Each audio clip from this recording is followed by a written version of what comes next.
경제를 읽는 스마트한 습관. 김윤경의 생생경제.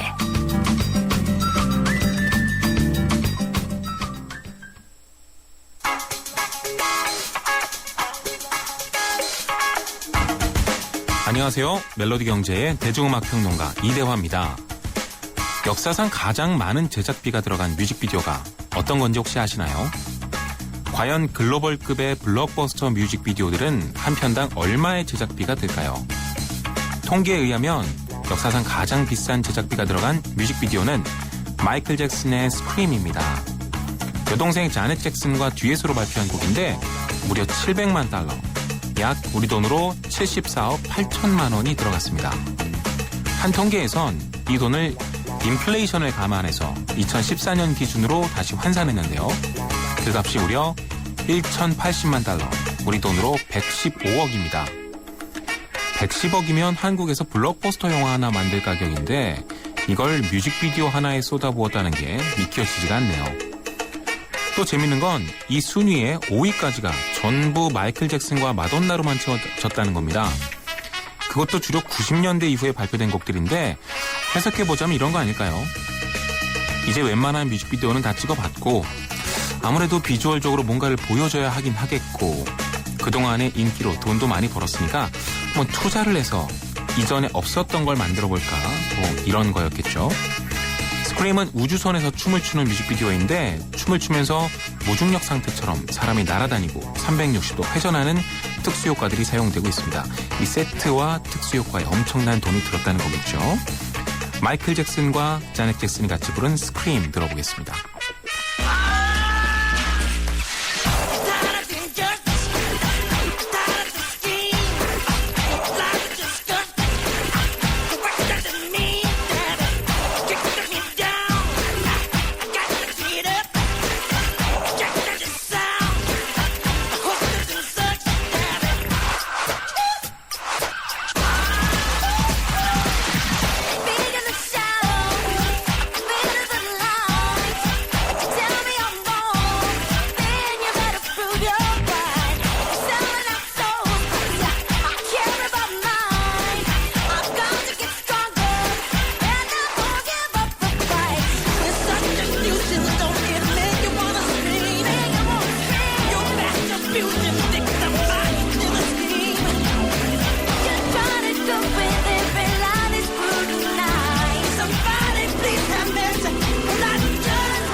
희망을 잃지 않았던 새터민 유진 씨에게 기프트카는 다시 설 수 있는 힘이 되어 주었습니다.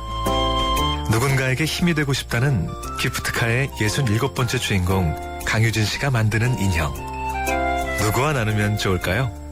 여러분의 댓글로 추천해주세요. 현대자동차그룹. 김윤경의 생생경제.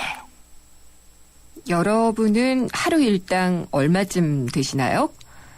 어느 전직 회장님 보니까 하루 일당이 5억 원이라고 합니다. 물론 이것은 일을 해서 버는 돈이 아니라 유치장에서 별일도 안 하면서 하루를 보내는 값으로 벌금에서 꼬박꼬박 제해져 나가는 금액이라고 합니다. 그렇다고 해도 어쨌든 일반인의 노역 일당 계산법과는 많게는 10,000배까지 간다고 하니까요. 어떻게 이렇게 노골적인 차별이 법 앞에서 대놓고 벌어질까 좀 분노감이 들기도 합니다. 여론이 거세다 보니까 대법원도 제도를 개선하겠다 이렇게 얘기를 했는데요. 개선을 하려면 근본적인 문제가 뭔지를 더 먼저 알아야겠죠. 그래서 이 노역 계산법에 대해서 자세히 알아보는 시간을 마련했습니다.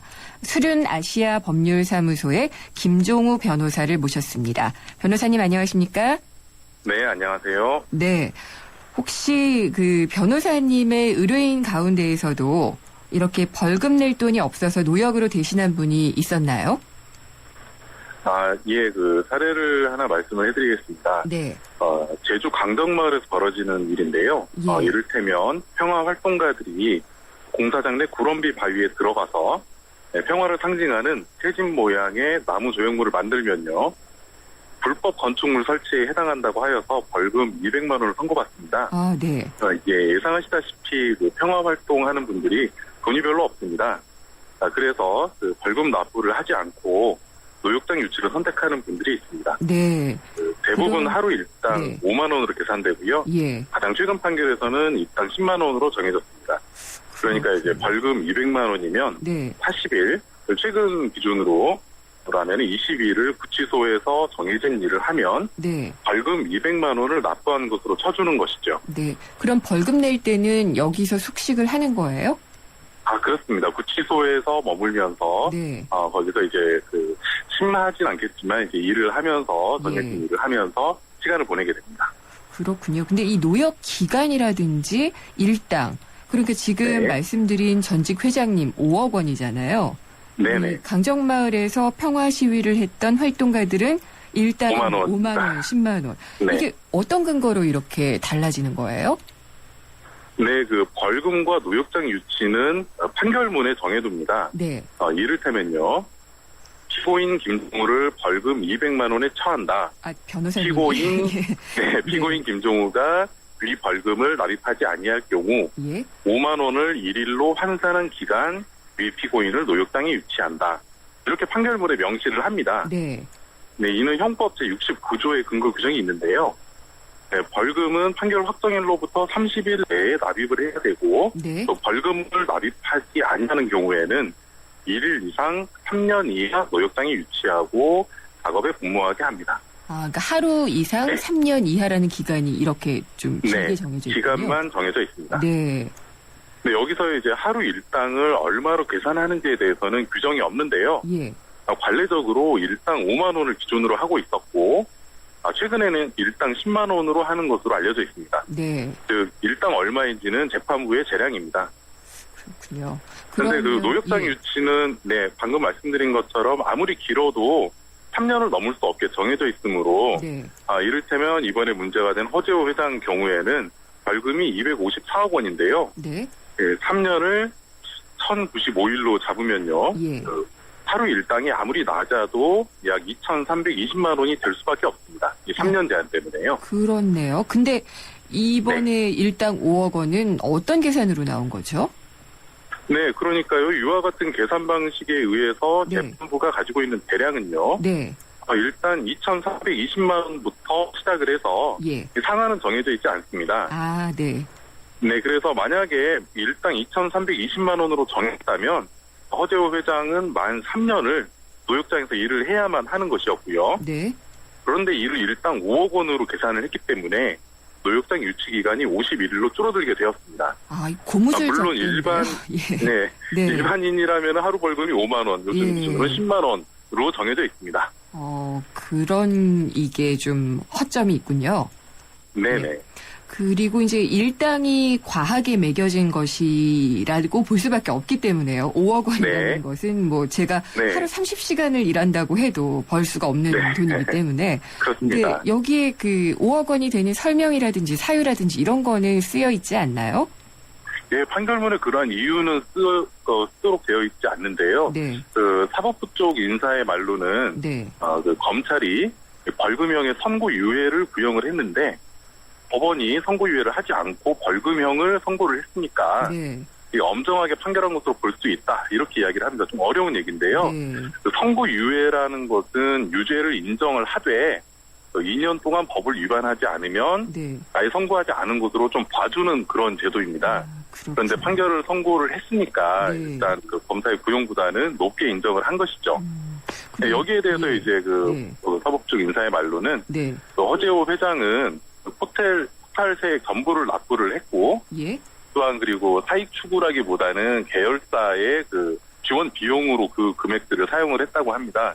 그리고 또한 네. 그 지역 사회에서의 위치 등을 고려해서 예. 이러한 판결을 하였다라고 설명하고 있습니다. 그렇군요. 근데 이분 같은 경우에 벌금도 상당히 많이 이렇게 줄어들었다고 얘기를 하던데 맞나요? 네, 그렇습니다. 예. 네. 그런 것들도 있는데다가 또 그걸 감해주는 것도 이렇게 그냥 획기적인 계산법을 쓰시니까. 네, 그렇습니다. 그래서 뭐 우스갯소리로 그래요. 이건희 회장에 대해서도 한번 이렇게 노역 계산한 적이 있잖아요. 일당을. 네네, 그렇습니다. 그것보다 훨씬 높다고 이건희 회장의 구력이다. 뭐 이런 얘기도 있더라고요. 네, 그런 점이 있습니다. 네. 다른 회장님들 얼마씩 일당 쳐서 받으셨나요? 요거에 대해서 제가 찾아보니까, 네. 그러니까, 노역장 유치는 아무리 길어도 3년을 넘을 수 없기 때문에, 네. 불가피하게 최저금액이 올라가는 현상이 있습니다. 네. 그래서 예전에 신삼길 삼화저축은행 명예회장은 일당 3천만 원으로 네. 노역장 유치로 환산하면 500일. 그리고 네. 이건희 삼성그룹 회장은 일당 1억 1천만 원으로 노역장 유치는 1000일입니다. 예. 그리고 권혁 시도상선 회장은 일당 3억으로 노역장 유치는 780일 등의 사례가 있었습니다. 예. 네, 그러니까요, 여기서 일당 얼마인지가 중요하다기보다는, 얼마 동안 노역장 유치되는지가 중요한데요. 네. 이건희 회장은, 문면상으로 보면은 5억이 아닌 1억이어서, 너무 낮다, 뭐, 굴욕이다, 이렇게 볼 수 있겠지만, 네. 환산을 해보면 유치기간이 3년입니다. 네. 그렇기 때문에, 노역장 유치를 선택할 수가 없는 상황이어서, 이 벌금형이 확정되고 나서 바로 전액을 납부한 것으로 알고 있습니다. 그랬군요. 예. 네, 근데 이에 비해서 허재호 회장은 유치 기간이 51일입니다. 네. 그렇기 때문에 이제 벌금 대신 노역 생활을 선택한 것으로 보이고요. 그래요? 그러면은 네. 이 허재호 전 대주그룹 회장이 네. 이 노역을 한다고 하는데 무슨 네. 일을 하게 되나요? 노역장에서는요, 네. 이게 알려져 있기로는,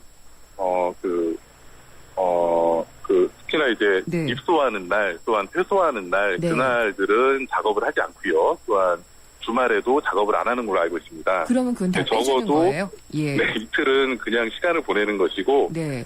지금 현재는 종이 가방에 풀을 붙이는 작업을 하고 있다. 이렇게 알려져 있습니다. 아, 그래요? 예. 네. 종이봉투를 몇 개를 만드시는지 모르겠지만 어쨌든 주말에는 그냥 5억이 감해지시는 거고 예, 네, 들어가는 그렇습니다. 날 나오는 날도 5억이 그냥 되는 거고 참 네. 쉽네요. 네. 근데 네. 이제 정말 돈이 없어서 이렇게 노역을 하시는 분들도 있을 텐데 네. 아까 말씀하신 그런 강정마을 평화활동가 네. 예, 이런 분들은 이걸 또 선택할 수밖에 없을 것도 같아요. 네네. 그것이 이제 누구에게는 선택이 될 수 있습니다. 예. 즉 벌금을 납부할 여력이 있는 사람은 벌금을 납부하든지 네. 아니면은 납부하지 않고 노역장 유치를 당하든지요. 이렇게 할 수 있는데 강정마을 평화활동가 같은 일반인들은 네. 돈이 없다면 어쩔 수가 없죠. 노역장 유치를 할 수밖에 없게 됩니다. 예. 그렇군요. 근데 이제 돈이 있다 없다. 이건 또 네. 어떻게 판단을 하게 되나요? 예. 벌금형 같은 경우에는 예. 우리나라 제도상으로요. 네. 그 벌금을 내지 않는다고 해서 강제로 이 돈을 받아가는 제도는 없습니다. 아, 다만 그래요? 이제 노역장 유치만이 대안으로 남아있는 것이죠. 예. 근데 이제 이 대주그룹 전 회장님 같은 경우에는 뉴질랜드에서 오랫동안 머무셨어요. 네. 뭐 돈이 참 많이 들었을 텐데 그리고 또 뭐 최근엔 네. 땅 팔았다 뭐 이런 얘기도 나오고요. 근데 네. 이게 만약에 숨긴 재산이 있었다. 네. 이런 것이 나중에 드러나게 되면은 노역 살던 걸 중지시키고 벌금으로 또 내게 할 그럴 방법도 있나요? 현재로서는 불가능합니다. 네. 허 전 회장이 문제가 되었던 것이 세금 체납 같은 경우인데요. 호탈한 세금액 같은 경우에는 추징할 절차가 따로 있습니다. 네. 그래서 여러 가지 재산을, 운익한 재산 등을 추적해서 공매 등의 절차를 통해서 예. 또 회수를 하게 되는데요.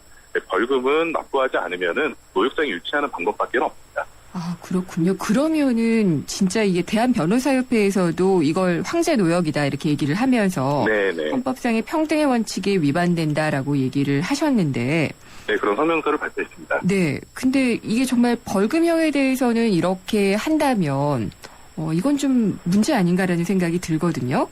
네네. 유전 무죄, 무전 유죄라는 말이 다시 떠오르기도 하고요. 네. 어떻게 생각하세요? 예, 우선 대기업 회장님들이면은 네. 그 사회 지도층 인사라고 할 수 있는데요. 이런 분들이 벌금을 납부하지 않고 노역장 유치를 선택한다는 현상을 보고 네. 명예보다는 돈이 가장 중요하다는 황금 만능주의가 우리 사회를 휩쓸고 있다. 이런 걱정을 하게 됩니다. 네. 나도 5억만 주면은 감옥에 난 한 달이라도 다녀오겠다. 이런 네. 농담들을 많이 하시더라고요. 그렇죠. 예. 또한 얼마 전에는 그 고교생 중에 44%가 네. 10억을 주면은 1년간 감옥에 다녀오겠다. 이런 설문 결과도 있었고요. 아, 그래요? 예. 네. 이런 현상에 대해서 우리 법원도 대처를 해야 하는데, 일당을 5억 원으로 정하면 설마 회장님이 벌금을 안 내고 몸으로 때우실 것이다. 네. 이렇게는 미처 예상하지 못했던 것으로 보입니다. 네. 네, 그 정도로 명예의 가치가 떨어지는 상황이라는 점에 대해서 인식이 미흡했던 것이죠. 네. 그렇군요.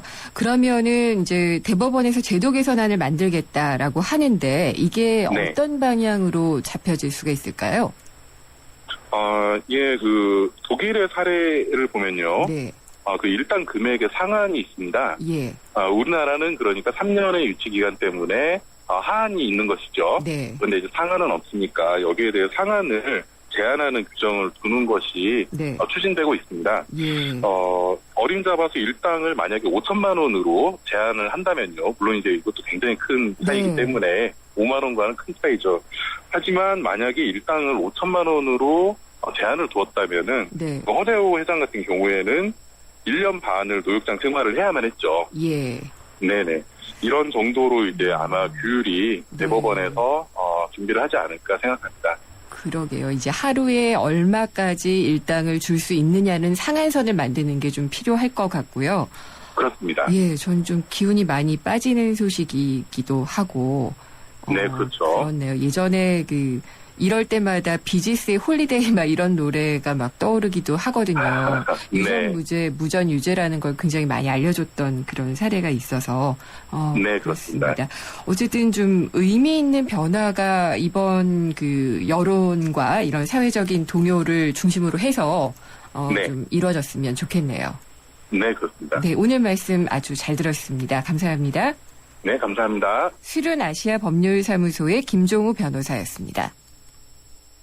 침대는 과학이다. 침대과학 50년이 이룬 세계 최고 기술력. 배우던 나라에서 가르치는 나라로. 우리 침대에서 자기 할 것이다. 전 세계인을. 에이스 침대. 네, 생생경제 4부에서는 노무상담이 있습니다. 상담이나 의견 있으시면은 문자나 앱을 통해서 남겨주시면 됩니다. 잠시 후 4부에서 뵙겠습니다. 살아있는 뉴스 깨어있는 방송 한국의 뉴스 채널 YTN 뉴스 FM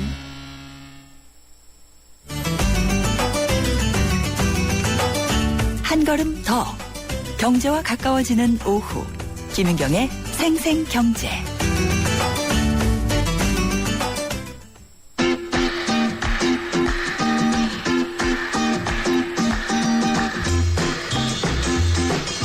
생생 간추린 경제 뉴스예요.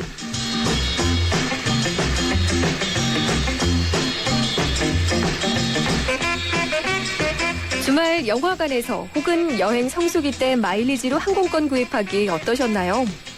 기업이 제공한 마일리지와 포인트를 고객이 원할 때 사용하기 어렵다고 합니다. 항공업계에선 마일리지는 무상의 보너스 프로그램이어서 차별적으로 적용될 수밖에 없다는 입장이라고 하는데요. 경제정의 실천 시민연합 관계자는 마일리지가 무상 서비스라는 것은 사실이 아니며 법적으로 인정되는 소비자의 권리라면서 영화관 포인트 주말 사용 금지 등 계약상에 명시된 조항을 불공정 계약으로 볼 것인지 법적 논란이 있으나 소비자에게 부당한 계약이라는 점은 명백하다고 말했습니다.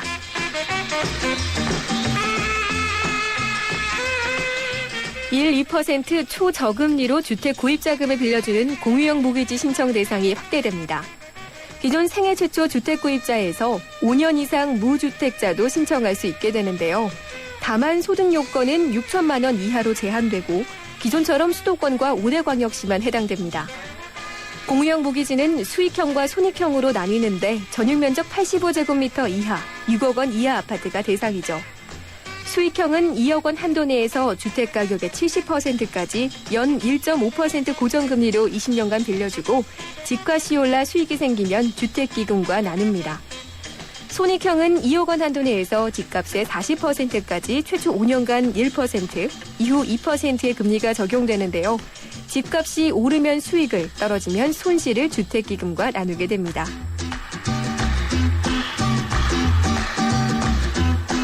면세점 물건 10개 중 6개는 일반 온라인 쇼핑몰보다 가격이 높은 것으로 나타났습니다. 소비자문제연구소 컨슈머 리서치가 국내 주요 면세점에서 30개 상품 가격을 조사한 결과인데요. 화장품의 경우 조사했던 7개 제품 모두 면세점 최저 가격이 온라인몰 최저가보다 비쌌습니다. 병행 수익과 해외 직구가 활성화될수록 면세점 가격 경쟁력은 더욱 떨어질 것으로 보이기 때문에 면세품이 무조건 저렴하다는 생각을 버리고 가격을 비교해 본 뒤 사는 게 좋겠다는 게 전문가의 조언입니다. 지금까지 생생 간추린 경제뉴스였어요. 쉐보레 런칭 3주년 기념 빅 러브 페스티벌. 쉐보레 구매 시 매일 3명에게 30일간 300만 원 상당의 경품을. 스파크 최대 3년 무이자 할부. 말리부 캡티바 최대 3년 1.9% 할부. 차종에 따라 최대 100만 원 할인. 쉐보레 전시장 방문 시 기념품을 드립니다. 홈페이지 참조. 3월 31일까지. 봄! 여행 떠나고 싶은 봄! 레저를 즐기고 싶은 봄! 새로운 코란도 트리스모를 만나는 봄! 코란도 트리스모 9인승 탄생! 올 봄에도 다 함께 즐겁게! Recreation Base Camp, Curando Turismo. 고속도로 버스 전용차로 주행 가능! 그 친구는 꾸밀수록 더 아름답다라고 생각하는데 전 이른 아침의 첫 얼굴? 그 첫 얼굴이 그렇게 예쁘더라고요. 맑고 투영한 피부, 그것만으로 눈부신 당신에겐 오직 SK2 피트라 에센스. 세상의 베이스가 되다 포스코 협찬으로 김윤경의 생생경제 4부 시작하겠습니다. 창업, 도전에서 실전까지 시간인데요. 점포를 경영을 할 때도 디자인 경쟁력이 상당히 중요한 시대가 됐습니다. 그래서 우리나라처럼 정말 소상공인들의 경쟁이 치열한 이런 시장에서 창업 디자인 예외일 수 없다라고 얘기를 하는데 그러면 어떻게 이 디자인 경쟁력을 확보할 수 있는지 꼼꼼히 알아보겠습니다. 스타트 비즈니스의 김상훈 소장님 전화로 연결돼 있습니다. 소장님 안녕하십니까? 예, 안녕하세요. 김상훈입니다. 네. 정말 디자인 경쟁력이 그렇게 중요한 시대가 된 건가요? 그렇습니다. 사실 뭐 요즘 디자인 그러면 큰 회사 대기업들이나 신경 쓰는 네. 뭐 이런 걸로 생각을 하고 있습니다만 요즘은 작은 10평짜리 가게라도 아니면 심지어는 이런 노점상을 하더라도 네. 남들과 다른 우리 가게만의 독특한 디자인이 있어야만 어떤 소비자들의 선택의 우선순위에 들어가는 이런 시대라고 볼 수 있겠습니다. 사실 공정거래위원회에 등록된 우리나라 프랜차이즈 브랜드는 뭐 최근 데이터 보니까 한 3,800개 정도 되던데요. 네. 이 3,800개 디자인, 이 3,800개의 브랜드가 사실은 전부 이런 창업 디자인을 판매하고 있다. 이렇게 보시면 될 것 같습니다. 네. 네. 특히나 매출 부진을 겪고 있는 소상공인 입장에서는 일정 부분 정도의 디자인 개선만 하더라도 좀 장사 안 됐던 가게가 이렇게 상승 곡선을 그을 수 있는 이런 여지는 충분히 있기 때문에 좀 이런 소상공인 입장에서는 우리 가게의 디자인 경쟁력을 어떻게 끌어올려서 네. 좀 소비자들이 겉만 보고 일단 우리 가게로 한번 유입시킬 수 있을 것인가 이런 부분들에 대해서 늘 고민할 수밖에 없는 요즘이고요. 최근에서는 뭐 정부에서도 요즘 소상공인들의 이런 디자인 경쟁력 확보를 위해서 디자인 네. 컨설팅 지원 정책 뭐 이런 것도 지금 실시를 하고 있는 중입니다. 하긴 생각을 해보면은 뭐 점포든 어디든 더 예쁜 곳을 찾는 게 인지상정인 것 같기도 하고요. 근데 이 예. 점포 외장 디자인 입장에서는 상호와 상호 디자인 같은 게 상당히 중요할 텐데요. 어떻게 하는 게 정답이죠? 그렇습니다. 사실은 일단은 그 장사가 안 되는 가게들의 공통점은 신규 고객이 잘 안 생긴다는 이런 측면이 있거든요. 예. 그래서 신규 고객이 생기기 위해서는 우리 가게 밖에서 봤을 때 소비자들이 구매욕을 불러일으킬 수 있는 우리 가게 외장 디자인이 너무나 중요합니다. 네. 외장 디자인의 첫 번째는 아무리 봐도 이런 브랜드 네이밍 상호라고 할 수 있는데요. 그렇겠죠. 저는 우리나라에 장사 안 되는 게 이런 상호가 있는 간판, 청가리만 하더라도 앞으로 매출 상승으로 올라갈 수 있는 이런 여지는 상당히 많이 있습니다. 네. 그래서 저는 이 어떤 상호를 쓸 것이냐, 그리고 그 상호를 통한 디자인을 어떻게 해서 소비자들이 밖에서 봤을 때는 야, 저 가게 꼭 한번 들어가 보고 싶다. 아니면 지금은 아니더라도 꼭 언젠가 저 가게 꼭 한번 들어가 보리라. 이런 구매를 예약할 수 있는 이런 부분 상당히 중요하고요. 문제는 상호를 결정을 했다 손 치더라도 이거를 어떻게 상호 디자인을 할까? 수강생 입장에서 상당히 고민인데요.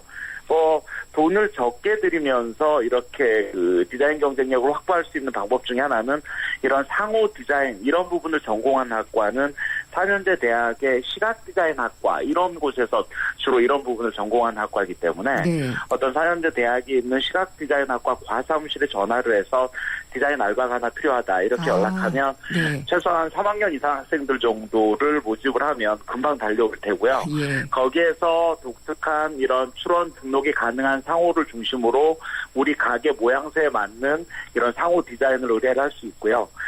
아니면 뭐 상호 디자인 외에도 최근에는 이런 뭐 그 상호 디자인 같은 경우는 컴퓨터 서체로 하는 디자인이 아닌 이런 뭐 캘리그라피를 통한 디자인도 요즘 소비자들의 어떤 구매욕을 불러일으키는 중요한 디자인 요소라고 할 수 있겠습니다. 네. 간판 말고 또 중요한 게 여기가 이제 어떻게 인테리어가 되어 있느냐 혹은 뭐 문에 어떤 장식이 있냐 뭐 이런 또 디자인도 중요할 것 같아요. 맞아요. 사실은 저는 특히 이제 저는 그 외부에서 봤을 때 간판 밑에 보여지는 외장 디자인 참 중요한데요. 네. 이를테면 출입구 디자인 너무 중요하거든요. 맞아요. 예. 주출입구가 어디인지 몰라서 잘 못 들어가는 네. 전문용어로는 파사드 디자인인데요. 파사드요? 사실 이런 예. 파사드죠. 그래서 이 출입구를 좀 소비자들의 눈에 띄게 하는 방법, 아니면 또 가게 밖에 비가림막, 즉 차양 역할을 하는 어닝 디자인 이런 부분도 상당히 중요하고요. 네. 어떻게 쓰느냐에 따라서 밖에서 봤을 때 들어가고 싶은 이런 가게로 만들 수 있다는 생각도 듭니다. 네. 그러면 이제 외부를 살펴봤다면은 내부를 또 살펴봐야 되잖아요. 점포 그렇습니다. 내부 디자인의 핵심 요소는 어떤 건가요? 내부 디자인은 사실 어떻게 보면 고객 만족도와 직결되는 측면이라고 할 수 있겠고요. 네. 사실은 내부 디자인에서 보여지는 것으로는 첫째, 바닥 마감은 어떻게 할까, 벽면은 어떻게 할까, 천정은 어떻게 할까, 특히나 또 조명이라든지 의탁다 아니면 매장까지 여러 분야로 나눌 수 있는데요. 최근에 이 바닥이라든지 벽면 마감 같은 경우는 마감 소재에 따라서 가게 분위기가 많이 달라질 수 있고요. 네. 또 천정 같은 경우는 아예 노출 천정으로 시원한 이미지를 연출한다면 오히려 소비자들은 좀 이렇게 고객 만족도가 높을 수 있는 네. 똑같은 돈을 주고라도 이런 부분 중요하고요. 또 밖에서 보여지는 만족도 중에 하나는 조명 디자인 너무 중요합니다. 조명 디자인 같은 경우도 기성품 조명 기구를 쓸 것인가 아니면 직접 우리 가게만의 조명 디자인을 직접 만들어서 하는 방법도 있고요. 특히 일반 수상공인 입장에서는 음식점이라면 의탁자 디자인 너무 중요한데요. 네. 예전에는 획일적인 똑같은 의자, 똑같은 테이블을 쓰는 인테리어 방식을 많이 했습니다만 요즘 같은 경우는 개인들의 이런 다양한 컬러를 존중하면서 테이블 컬러도 다르고 뭐 이런 4인 테이블도 전부 의자 네. 이런 스타일을 많이 구현을 하고 있기 때문에 이런 부분들을 하나하나 좀 신경을 쓰면서 마지막 인테리어의 마감은 역시 디스플레이에서 결정된다고 할 수 있습니다. 네. 이를테면 인테리어 외에 다양한 우리나라 디스플레이 용품을 제일 많이 파는 반포 지하상가나 이런 데 가보면 다양한 소품이라든지 이런 걸 구매할 수 있고요. 이런 부분들을 계절에 따라서 한 번씩 바꿔줘도 소비자들의 만족도를 높이는 하나의 방법이라는 생각이 듭니다. 네. 아무래도 만족하게 되면 또 많이 찾게 될 테니까요. 예. 그리고 이 창업 디자인과 중요한 게 개별 점포마다의 스토리텔링 마케팅이다. 이렇게 하는 얘기를 들었는데요. 그게 어떤 걸 얘기를 하는 건가요? 사실은 요즘 비즈니스 트렌드 중에서 빼놓을 수 없는 게 디자인과 스토리다 이런 얘기를 꼭 하거든요. 네. 그래서 이 디자인은 반드시 스토리하고 연계되는 게 중요하다. 예를 들자면 이를테면, 예를 들면 최근에 제가 서울의 양평구 일대의 콩나물 국밥집을 갔었는데요. 네. 한쪽 벽면에 우리 집 콩나물은 다른 집 콩나물과 근본적으로 다릅니다 하는 거에 대해서 우리 집 콩나물은 키우는 방법부터 다릅니다. 그리고 이 콩나물을 어떻게 키워서 그다음에 어떻게 그 콩나물 국밥을 만들어내고 콩나물이 우리 사람에게 어떤 점이 이롭고 그다음에 콩나물을 통해서 어떤 효과를 볼 수 있다는, 즉 벽면 한쪽 전체가 콩나물이라는 데 대한 콘텐츠로 가득 차 있더라고요. 네. 사실은. 그래서 콩나물 국밥을 먹는 내내 그거를 보면서 야, 이 집 콩나물 국밥만큼은 정말 확실히 믿을 수 있게 먹을 수 있겠다. 이런 좀 신뢰감을 가질 수 있는 이런 국밥집이 있었는데요. 네. 사실 아무리 작은 점포라고 하더라도 이런 어떤 상품에 대한 스토리를 고객들이 인지할 수 있도록 인테리어와 접목시키는 이런 부분들이 어떤 수상공인 입장에서 상당히 좀 중요하다는 생각이 듭니다. 경북 안동에서는 이 벙어리 찰떡이라는 찹쌀떡을 운영하시는 분도 있는데요. 이분 같은 경우는 홈피에 보면 우리 찹쌀떡은 90년 동안 4대에 걸쳐서 오직 찹쌀떡 하나만 옛날식 방식으로 그대로 만들고 있는 찹쌀떡입니다. 이런 스토리가 쭉 있거든요. 그래서 4대조 할머니 때부터 3대조 외할머니, 저희 어머니, 그리고 지금 여기 사장님 스토리는 어떻게 이어지고 있습니다. 해서 그것만 보더라도 저절로 구매를 하고 싶은 이런 생각이 든다는 거죠. 그래서 이런 디자인, 이런 스토리와 이 스토리 자체는 단순히 이런 상품 디자인뿐만 아니라 시설에 대한 이야기가 있을 수도 있고요. 특히나 우리나라 소비자들은 이 가게의 주인이 예전에는 뭐 하셨던 분일까, 이런 주인의 스토리도 아주 재미있어야 되죠. 네, 아니면 포장의 스토리, 마케팅 스토리까지 이런 스토리를 꼭 사실이 아니더라도 소비자 입장에서는 좀 재미있는 스토리로 이렇게 엮어서 그거를 가시적인 요소로 이를테면 인테리어와 접목한다든지 아니면 사인물하고 접목할 수 있다면 소비자들은 구매를 하고 기억하기 쉽고 또 재밌게 이렇게 그 포털 사이트에 광고도 할 수 있는, 저절로 블로그도 올릴 수 있는 이런 요소가 되지 않을까라는 생각도 듭니다. 이 소장님 그래도 사실이어야죠.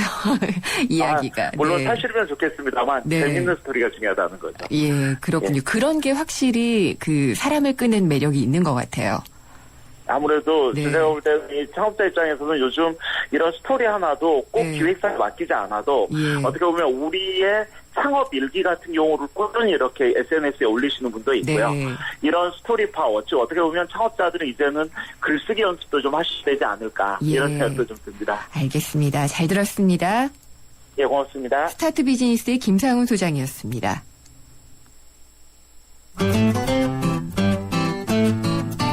생생경제를 다양하게 만나는 방법. YTN 라디오 앱 예스와 웹사이트 김윤경의 생생경제 또는 트위터 YTN_이코노미로 실시간 듣기와 다시 듣기를 하실 수 있고 방송 내용에 대한 문의와 의견을 주실 수 있습니다.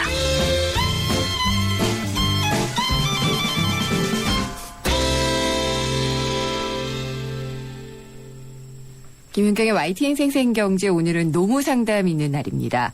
노무법인 참터의 유성규 노무사께서 오늘 스튜디오에 나오셨습니다. 안녕하십니까? 안녕하세요. 처음은 아니시죠, 오늘이? 예, 두 번째인데 오늘도 긴장이 되네요. 지난번에 너무 잘해주셔가지고 저희가 모셨는데. 예, 속으로는 엄청 떨었습니다. 그러시군요. 그러면 일단 제가 질문을 드릴게요. 최근에 이 정부가 임금체계 개편 매뉴얼을 발표를 했잖아요. 예, 그렇습니다. 이게 어떤 건지 일단 설명 좀 부탁드릴게요. 예, 고용노동부가 3월 19일 날 임금체계 개편 매뉴얼을 발표했습니다. 네. 요약을 하자면 이겁니다. 우리나라의 이제 기존 임금체계의 다수를 차지하고 있던 연공급을 직능급이나 직무급으로 전환하고 임금의 성과와 연동되도록 개편하라. 이렇게 이제 요약이 될 수 있겠죠. 노무사님, 제가 그럼 여기서 자르고 질문 드릴게요. 연공급, 직능급, 직무급, 이게 어떻게 다른 거예요? 예, 좀 청취자분들이 들으실 때 조금 난해한 단어들인데요. 예, 연공급은 우리가 단어는 모르지만 사실은 익숙한 개념입니다. 그래서 이제 임금이 근속이나 나이와 같은 그런 연공적인 기준에 따라 이제 올라가는, 자연적으로 올라가는 시스템을 말하고요.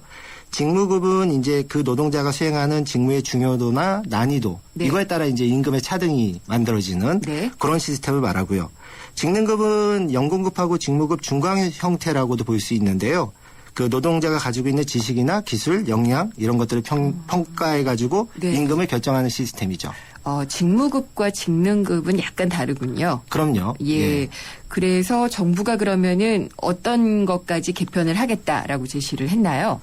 그거 좀 구체적으로 업종별 개편 방안까지 제시를 했는데요. 예. 그래서 이제 예로 든 게 이제 자동차 생산직, 은행 사무직, 병원 간호사 네. 이런 임금 체계를 이제 앞서서 말씀드린 것처럼 직능급이나 직무급 그리고 성과와 연동되도록 이제 개편하라 이런 식으로 이제 주문을 한 거죠. 네. 근데 사실 노동계 쪽에서는 이 부분에 대해서 상당한 우려와 비판을 지금 연일 쏟아내고 있습니다. 네. 이제 그 이유는 여러 가지가 있는데요. 일단 임금은 노사가 자율적으로 정하는 거잖아요. 네. 근데 이제 정부가 나서서 이렇게 개편해라, 저렇게 개편해라.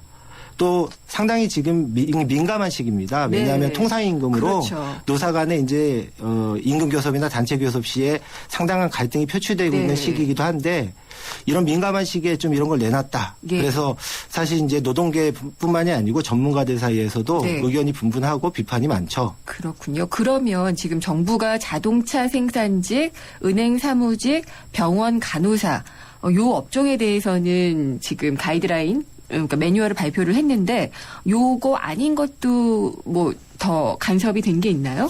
사실 이제 큰 틀에서 이제 직무급과 네. 직능급 그리고 성과에 연동되도록 예. 하라라고 주문했다는 건 이제 세세하게 이제 열거하지 않더라도 이제 예. 그거에 맞춰서 이제 개편을 하라는 거고요. 알아서. 이제 네. 요 세 가지 업종을 집어서 얘기한 것은 네. 이제 대표적인 고임금 또는 이제 연공적인 임금이 좀 많이 자리 잡혀 있는 네. 좀 그런 업종이라고 아마 정부는 판단한 것 같아요. 예. 그런데 이제 공교롭게도 사실 이 세 가지 업종이요. 좀 산별노조가 좀 잘 운영되고 있고 맞아요. 또 예. 노조가 잘 운영되고 있는 그런 이제 업종들이에요. 네. 그래서 이제 노동계 쪽은 이런 산별노조나 노동조합 쪽을 좀 겨냥해서 정부가 세 군데를 꼭 집어서 좀 이렇게 지적한 거 아니냐 좀 이런 네. 비판도 있습니다. 의문이 들 수 있을 것 같아요. 예. 네. 그러면은 지금 우리나라 같은 경우에 이런 임금 체계 개편안 이걸 이제 내년 정부의 목적이 있을 거고 노동계 쪽에서 보는 우려가 있을 텐데요. 목적과 그러면은 그런 거는 뭐라고 봐야지 되나요? 제가 볼 때는 이제 여러 가지로 해석이 가능한데요. 일단 단기적으로만 보자면 이제 통상임금 이슈가 확 불거지면서 네. 기업들한테 그 인건비 부담이 확 늘어났다. 이런 점들은 이제 언론을 통해서 많이 알려졌잖아요. 네. 이런 부분들을 이제 정부가 좀 배려한 측면, 기업들이 안게 되는 인건비 부담을 네. 좀 배려한 측면이 있지 않나. 이런 게 하나가 있고요. 예. 그리고 또 우리나라의 임금 구조가 경직적이다. 이런 거는 이제 과거 정부 때부터 쭉 계속 정부가 비판하고 고쳐나가야 된다라고 밝혔던 부분들이에요. 네. 그래서 그 맥락 속에서 이번에 좀 더 구체적인 안이 나온 것이 아닌가 이런 생각이 듭니다. 근데 네. 이제 한 가지 짚고 넘어가야 될 거는 지금 이 정부가 제시한 임금 개편안이 현실에서 실제로 작동을 하게 되면 어떤 일이 벌어지냐면 네. 그 연공급 같은 경우에는 사실 나이가 들고 근속연수가 길어지면 임금이 자동적으로 올라가잖아요. 네. 그럼 가장 피해를 입게 되는 사람들이 누구겠습니까? 이제 뭐 중장년이 된 그러겠죠. 그런 선배들이겠죠. 예. 그 40대, 50대 네. 이런 분들이 아마 주로 피해를 입게 될 거고요. 네. 그리고 젊은 친구들 같은 경우에는 직능급이나 직무급을 하게 되면 어떤 문제가 벌어지냐면 예.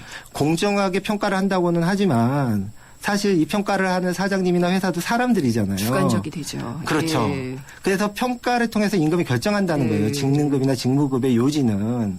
근데 그 과정에서 사실 임금이 상당히 네. 불안정하게 될 가능성이 높죠. 그럴 수가 있겠네요. 예, 그리고 이거를 무기로 해서 또는 이제 이거를 이제 어떤 수단화 해가지고 좀 노동자들에 대한 노동 강도라든가 네. 노동 효율성을 좀 높이려는 좀 이런 뭐 계획들이라든가 뭐 인사관리 방안들 뭐 이런 것들이 나올 수도 있겠죠. 네. 생각해보면은 왜 통상임금 때문에 진짜 이렇게 혼란스러울 때 이것까지 나왔나 하는 생각이 들 수도 있을 것 같아요. 그렇죠. 예. 그래서 이제 노동계 쪽에서는 네. 가뜩이나 통상임금 때문에 지금 이제 교섭도 네. 풀어가기 힘들고 또 사장님들이 이제 이 문제와 관련해가지고 통상임금 문제와 관련해가지고 막 임금 인상 올해는 못한다 막 이렇게 나온단 말이에요. 네. 근데 여기다가 갑자기 이제 정부가 직능급, 직무급, 네. 성과급 뭐 이런 걸 이제 던져줬단 말이죠. 가뜩이나 통상임금 가지고 막 서로 네. 대화가 안 돼서 힘들어하는데 이제 이런 새로운 이슈까지 더해지니까 네. 실제 이제 노동조합이 교섭을 벌이기가 아주 힘든 상황이 된 거죠. 그러면은 이게 그러니까 우리가 일하는 노동자의 측면에서는 뭘 준비할 수 있는 거는 따로 없네요. 사실 그렇죠? 이게 협상이나 뭐 그런 걸 통해서 얘기가 잘 되는 것밖에는 길이 없는 거네요. 그렇죠. 이제 노동조합이 있는 곳에서는 그나마 이제 노동조합이 임금교섭이나 단체교섭에서 우리는 그런 거 받아들일 수 없습니다. 이런 이제 목소리를 내고 반대하는 입장이라도 취할 수 있지만 노동조합이 조직되어 있지 않은 사업장에서 회사가 정부가 이런 개편안을 내왔다. 그래서 우리 회사도 이렇게 가겠다. 이러면 사실은 노동자들이 노동조합도 없는 상황에서 사장님 안 됩니다. 이렇게 얘기하기가 좀 어렵죠. 그렇죠. 특히나 이제 규모가 작아질수록 노동조합 설립을 은근히 안 되게 하시는 이제 사장님들도 있으시고 이렇기 때문에 그런 것들이 상당히 좀 문제가 될 수 있을 것 같네요. 그런 부분은 이제 나올 때마다 노무사님께 한번 또 여쭤보겠습니다. 예, 저도 공부 열심히 해서 그런 내용들을 좀 전달해 드리도록 노력하겠습니다. 그리고 상담 들어온 내용인데요. 6756님이에요. 딸아이가 첫 급여를 받았는데 생각보다 금액이 적어서 명세서를 받습니다. 근데 항목이 너무 많아서 도대체 다 뭔지 모르겠네요. 그래서 월급 명세서에 적힌 항목을 설명을 좀 부탁드립니다라고 하셨어요. 예. 저도 올해 근무에도 월급 명세서 보는 건 참 힘들더라고요. 예. 그 명세서를 이제 딱 보면 이제 보통 어떤 식으로 나뉘냐면 이제 첫 번째로 이제 매월 고정적으로 지급되는 수당이나 임금 항목들이 일단은 자리 잡고 있고요. 그리고 이 임금 외에 이제 연장이나 야간이나 휴일근로 같은 것들을 했을 때 지급되는 법정 수당 항목. 이제 그게 이제 또 한켠에 자리 잡고 있죠. 그리고 또 비정기적인 임금 항목들이 있습니다. 뭐 성과급이나 인센티브나 상여금 뭐 이런 것들이 이제 또 한켠에 또 자리 잡고 있고요. 또 그리고 이제 중요한 건데요. 공제 항목이 있습니다. 그래서 이제 우리는 근로소득을 벌어들이면 세금을 내야 되잖아요. 그래서 세금이 얼마가 빠져나가고 또 뭐 노동조합에 가입되어 있으면 이제 조합비도 빠져나갈 수가 있겠죠. 이런 이제 공제 항목들이 이제 표시가 돼 있죠. 그래서 전체적으로 이런 것들이 다 계산이 돼서 그래서 총합 임금을 내가 받아야 되는 총합에서 공제 합계액을 뺀 금액 그래서 실수령액이라고 표시가 되는 실수령액. 예. 그래서 아주 꼼꼼히 들여다보지 않으면 사실은 좀 복잡해가지고 이해가 안 되는 그런 금액 명세표도 많습니다. 네, 그래서 한때는 저는 왜 이렇게 웬 수당이 이렇게 많이 나뉘어져 있는지 그거를 다 형광펜으로 칠해가지고 비교를 해보기도 하고 그랬어요. 근데 미묘하게 달라질 때마다 이제 전화를 해서 물어보고 그랬는데 그래도 이해를 못하는 수당도 있고 그렇죠. 어떤 것들은 이렇게 수당으로 일부러 찢어놓기도 하더라고요. 그렇게 되면은 세금을 우리가 더 내게 되나요? 보통 수당을 많이 찢어놓게 되면은? 뭐 그거는 이제 그냥 일률적으로 말씀드리기는 어렵고요. 이제 찢어놨는데 이제 그 수당이 예를 들면 뭐 식대라든가 보육수당이라든가 아니면은 뭐 차량 유지비 같은 뭐 12변상적인 이런 거는 이제 비과세가 되는 거고요. 나머지 이제 근로소득으로 잡히는 부분들은 다 세금이 과세가 되고 그렇겠죠.